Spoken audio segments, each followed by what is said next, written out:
Fala aí, galera, eu sou o professor Edvan e hoje iremos fazer essa breve revisão aí sobre a geometria espacial, certo? Geometria plana, também geometria espacial. Vamos lá então. Vamos começar conhecendo aí as figuras geométricas, né? Os objetos e construções feitas pelo ser humano, além de quase tudo que existe na natureza, tem uma forma, certo? E algumas dessas formas lembram o que chamamos na matemática de figuras geométricas. Vamos conhecer algumas. Aí tem alguns objetos que vocês costumam ver no dia a dia, por exemplo, a bola de futebol, o dado, o chapeuzinho aí de festa de aniversário, tem também um funil, tem um cilindro aí de apagar incêndio, né? Um extintor. E essas formas geométricas, tenho certeza que vocês já se depararam com elas, obviamente, e que vocês fazem relação com algum objeto. Por exemplo, a bola de futebol você pode fazer uma relação com uma esfera, né? É uma figura geométrica espacial. O dado também você faz a analogia aí com um cubo. O chapeuzinho, assim como o funil, você pode associar a um cone. E o cilindro aí, o extintor, parece uma forma geométrica chamada de cilindro, certo? São formas geométricas que a gente costuma ver em nosso dia a dia e que em matemática tem suas propriedades específicas que iremos ver cada uma aqui. Esse quadro aí muito bonito é da artista chamada Tarsila do Amaral. O nome desse quadro é Calmaria 2, certo? Para quem não conheceu, é um quadro muito bonito.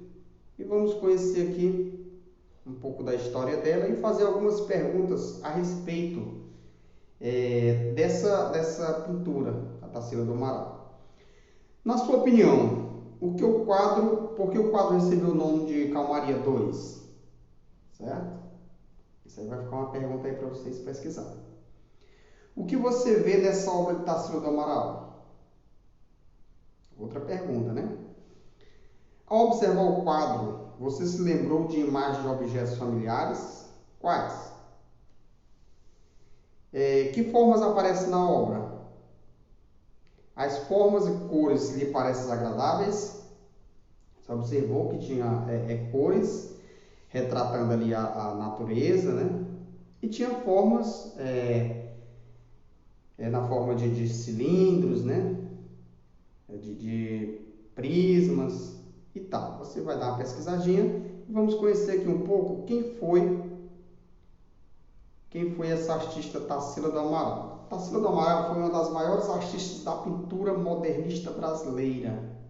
Ela é nascida em uma fazenda do interior de São Paulo em 1886. Tarsila sempre revelou sua infância bucólica na escolha de temas ligados à natureza e ao ser humano, no uso de cores luminosas, na liberdade de largas pinceladas ou na simplificação das formas. Mesmo em sua fase mais geométrica, da qual é um exemplo a obra que a gente viu anteriormente, Tarsila não abriu mão do colorido forte e da mistura de fantasias e realidade, certo? Depois até na aula de artes a gente pode aprofundar mais sobre essa belíssima artista. Então você vai pesquisar um pouco sobre ela e por que ela deu esse nome, Calmaria 2, aquela figura, aquele quadro maravilhoso que ela pintou ali. Vamos conversar um pouquinho sobre o quadro e a matemática, fazer aqui uma relação. No quadro Calmaria 2, de Tarsila do Amaral, é possível conhecer figuras geométricas que são chamadas de sólidos geométricos. Você sabe o que são sólidos geométricos? É uma pergunta. O que são corpos redondos? O que são poliedros? Certo? Se você fazer uma pesquisazinha, você vai ver que sólido geométrico é uma figura sólida, espacial, que tem 3 dimensões. E a gente irá detalhar aqui para você. Eu tenho aqui em geometria sólida é uma figura tridimensional, ou seja, ela possui 3 dimensões: comprimento, largura e altura, ou profundidade, do jeito que você entender melhor. Aí eu tenho aqui 2 exemplos aí de essa primeira figura amarela tem a aparência aí de um paralelepípedo, né? Essa outra tem a aparência aí de um cubo, se as dimensões forem todas iguais. Então eu tenho sempre comprimento, altura e largura, 3 dimensões. Mesmo as figuras que eu não posso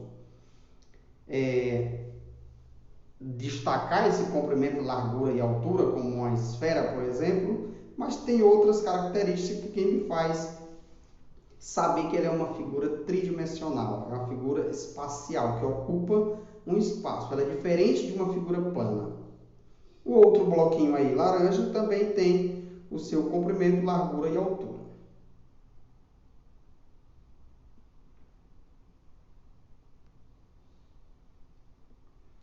Aí eu tenho aqui um pouco da história. A geometria, ela é uma parte da matemática mais antiga, porque a matemática nasceu da necessidade humana de conhecer as coisas e solucionar os problemas que estavam à nossa volta, certo? E esses problemas envolviam medições de terras, cálculo da quantidade de animais, construções, etc. O que diz aí? Há cerca de 5.000 anos, no Egito Antigo, desenvolveu-se a geometria plana para resolver problemas do cotidiano, principalmente em solução de medições de terra, como eu falei, e na construção de edifícios e monumentos.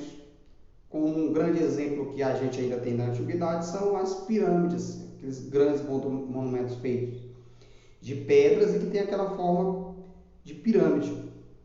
Também as medições agrícolas, os cálculos de edificações propiciaram o desenvolvimento de importante conhecimento como a geometria. Então, o que se conhece das áreas mais antigas da matemática é a geometria, porque o homem olha para a natureza, olha para as árvores, olha para as pedras e vê figuras geométricas. Então, houve a necessidade de estudar essas figuras, certo? E hoje a gente tem uma geometria bem mais sistematizada, com todas as propriedades e os avanços que conseguimos.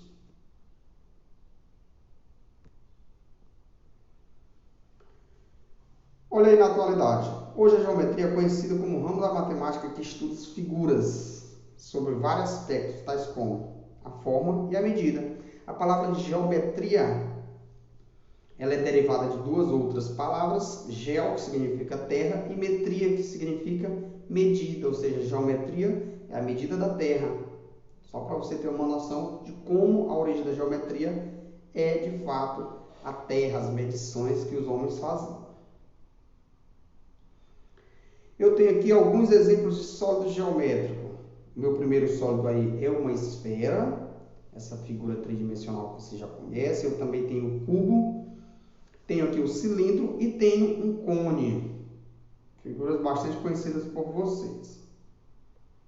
Classificação do sólido geométrico. Podemos classificar os sólidos geométricos em 2 grupos, os poliedros e os corpos redondos. Vamos diferenciar aqui cada um. Os poliedros são sólidos geométricos cuja superfície é formada apenas por polígonos. Ou seja, são figuras que são formadas por faces. Essas faces são chamadas de polígonos, certo? Observe que ela é diferente do corpo redondo. O corpo redondo ele tem a capacidade de rolar. O polígono não. Ele é formado por arestas, faces e outros elementos que iremos conhecer. Observe agora alguns desses elementos. Eu tenho a face, que é essa figura representada por um plano aqui na cor azul. Eu tenho os vértices. Os vértices são na linguagem popular, os cantos, certo? Cada cantinho desse onde está representado por essa bolinha são os vértices da figura. E eu tenho a aresta nessa última figura, representada aí por essa linha mais escura. Ou seja, 2 vértices ligados por uma aresta, certo? 3 vértices não consecutivos podem formar um plano, certo? Então, você pode destacar aí face, que são essas figuras planas, os vértices, que são os cantinhos, ou as pontinhas, né? E as arestas, que são essas linhas que interligam aí os lados aí das faces. Beleza? Vamos para mais conhecimentos. Agora tem o corpo redondo. Observe que o corpo redondo ele não tem arestas. Observe, a esfera não tem aresta. É um corpo, chama corpo redondo porque tem essa forma arredondada. Alguma de suas partes é arredondada e ele tem a capacidade de rolar. Eu tenho aí 3 exemplos, que é a esfera, também tenho aí o cilindro e o cone. Alguma de suas partes vai ter um corpo, um lado redondo, arredondado, que tem a capacidade de girar, por isso a gente dá esse nome de corpo redondo. Então, agora é a sua vez. Observe na sala de aula, no caso, a sala de aula agora está sendo a sala da sua casa, né? E outros materiais escolares de cada um, certo? Junte aos colegas, faça uma lista com os sólidos geométricos. Ou seja, nesse período a gente não está podendo se reunir, mas você pode trocar ideias com o seu colega. Observe a sala que você está estudando, observa a sua TV, que forma tem, os objetos que você utiliza em casa, certo? Uma mesa, que forma tem sua mesa? É uma forma arredondada, uma forma quadrada? Você consegue ver esses objetos que dá a ideia de geometria na sua casa, começando pela sua sala, certo? Quais os objetos selecionados têm a forma de poliedros? Quais são os corpos que são arredondados? Você vai fazer essa comparação para você observar a sua volta e perceber a geometria, assim como os povos das antiguidades também perceberam. Observei aqui 2 grandes construções. De um lado tem a construção moderna de edifício aí na cidade de São Paulo, e do outro tem a pirâmide do Egito. Todos os dois, cada um na sua forma, cada um no seu tempo, tem formas geométricas, certo? As pirâmides têm faces aí triangulares, tem vértices, tem arestas, assim como os prédios modernos, tem a forma aí de um prisma, certo? Tem forma de cubo, de paralelepípedo, tem prédio de todas as formas geométricas que você quiser. Nesse caso aí temos um prédio aí da sede da Fiesc, em São Paulo.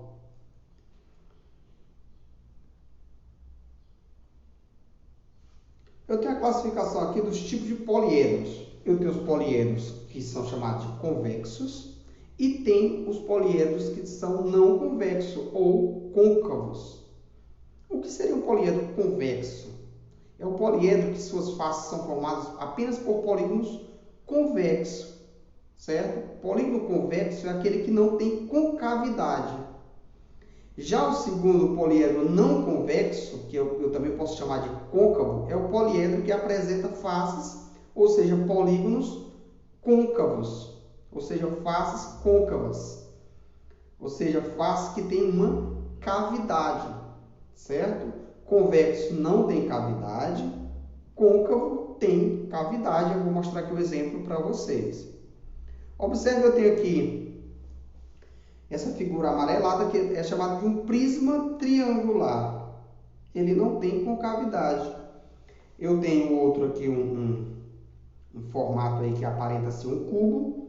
Ele também não tem concavidade, ou seja, ele é convexo, assim como o primeiro. Já esse segundo, observa que ele tem uma concavidade.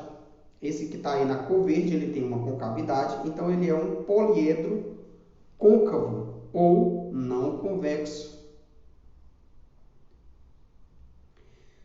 Aí eu tenho aí os principais poliedros convexos. As características aí, ó. Tem os prismas e tem as pirâmides.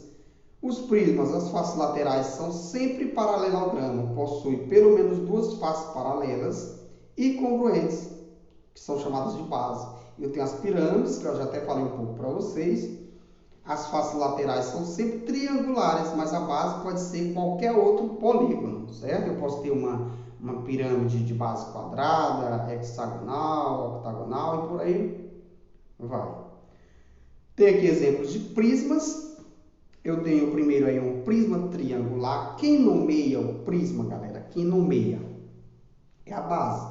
Se a base é um triângulo, é um prisma triangular.